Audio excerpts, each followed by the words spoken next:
Assalamualaikum warahmatullahi wabarakatuh. Perkenalkan, nama saya Ahmad Muzaki dari kelompok 6 Etika Bisnis dan Profesi. Di sini saya akan menjelaskan mengenai pelanggaran etika yang terjadi di PT Garuda Indonesia. Etika bisnis adalah suatu hal yang penting dalam jalannya perusahaan yang baik. Biasanya pelanggaran etika dilakukan untuk menguasai suatu pasar dan mencari keuntungan yang lebih. Polemik laporan keuangan Garuda Indonesia. Pada 2 April 2019, Komisaris Garuda Indonesia menandatangani laporan keuangan Garuda Indonesia karena tidak sesuai dengan pernyataan standar akuntansi keuangan. Tanggal 30 April 2019, jajaran direksi Garuda Indonesia dipanggil oleh Bursa Efek Indonesia untuk dimintai keterangan. Tanggal 2 Mei 2019, OJK meminta verifikasi laporan keuangan Garuda Indonesia kepada BI. Dalam 14 Juni 2019, Sekjen Kementerian Keuangan menyampaikan adanya audit yang tidak sesuai dengan PSAK. Pada tanggal 28 Juni 2019, pemberian sanksi kepada Garuda Indonesia telah melakukan pelanggaran atas pasal 69 Undang-Undang Nomor 8 Tahun 1995, Peraturan Bapepam dan LK Nomor 8 G7, serta Interpretasi Standar Akuntansi Keuangan ISAK 8 dan PSAK 30.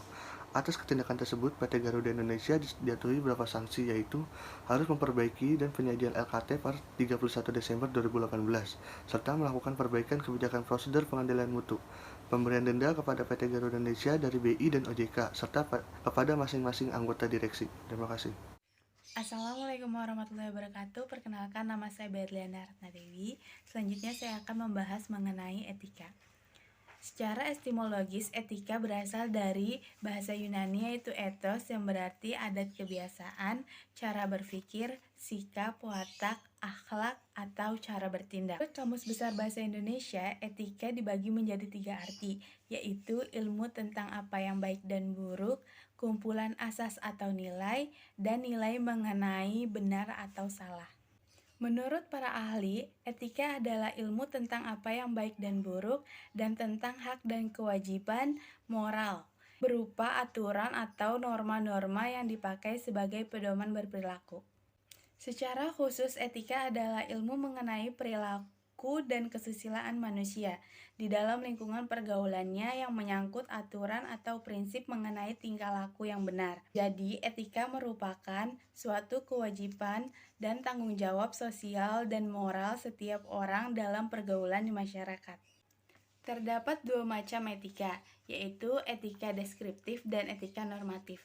Etika deskriptif adalah etika yang berbicara mengenai fakta secara apa adanya, dan etika normatif adalah etika yang menerapkan berbagai sikap dan perilaku yang ideal dan seharusnya dimiliki manusia. Assalamualaikum warahmatullahi wabarakatuh. Selanjutnya ada etika bisnis. Suatu pengetahuan tentang tata cara ideal yang mengatur dan mengelola bisnis, yang memerlukan norma dan moralitas yang berlaku secara universal. Dalam teori bisnis ini dibagi menjadi 4, yaitu teologi, yang berarti mengukur baik buruknya suatu tindakan berdasarkan tujuan yang ingin dicapai. Lalu yang kedua ada deontologi, yaitu kewajiban agar suatu tindakan memiliki moral dan menolak tindakan yang tidak bermoral. Yang ketiga ada teori hak. Yang keempat ada teori keutamaan, yaitu memandang sikap atau akhlak seseorang.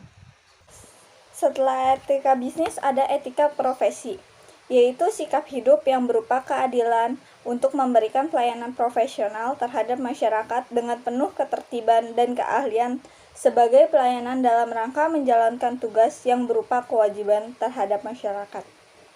Dalam etika profesi ini memiliki prinsip yang berlaku secara umum, yaitu prinsip tanggung jawab, prinsip keadilan, prinsip otonomik, dan prinsip integritas moral.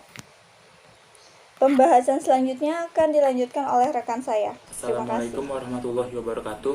Saya Rayhan Evan Fajri. Selanjutnya saya akan membahas teori etika yang dilanggar oleh PT Garuda Indonesia. Teori yang pertama yaitu teori egoisme, yang kedua teori utilitarianisme, yang ketiga teori hak, yang keempat teori deontologi, dan yang kelima teori keutamaan. Baik, selanjutnya saya Dahlia Permata Nur Aisyah akan menyampaikan materi tentang etika bisnis yang dilanggar oleh PT Garuda Indonesia, di mana terdapat 5 prinsip etika bisnis yang dilanggar. Yang pertama ada prinsip otonomi, prinsip kejujuran, prinsip keadilan, prinsip integritas moral, dan prinsip loyalitas. Di mana untuk prinsip otonomi dan keadilan, PT Garuda Indonesia ini hanya mementingkan haknya sendiri tanpa mementingkan hak orang lain. Dan untuk prinsip kejujuran dan integritas, PT Garuda Indonesia telah banyak memanipulasi laporan keuangan pada tahun 2018 sehingga dapat merugikan banyak pihak yang bekerja sama dengan PT Garuda Indonesia. Dan untuk prinsip loyalitas, PT Garuda Indonesia melakukan apapun untuk mencapai semua hal yang diinginkan meskipun salah dalam aturan. Sudah jelas bahwa perusahaan ini sangat melanggar prinsip dari etika bisnis ini sendiri. Terima kasih. Selanjutnya yaitu etika profesi yang dilanggar oleh akuntan publik. Yang pertama integritas, yang kedua objektivitas, yang ketiga kompetensi dan kehati-hatian, yang keempat kerahasiaan, dan yang kelima profesionalitas.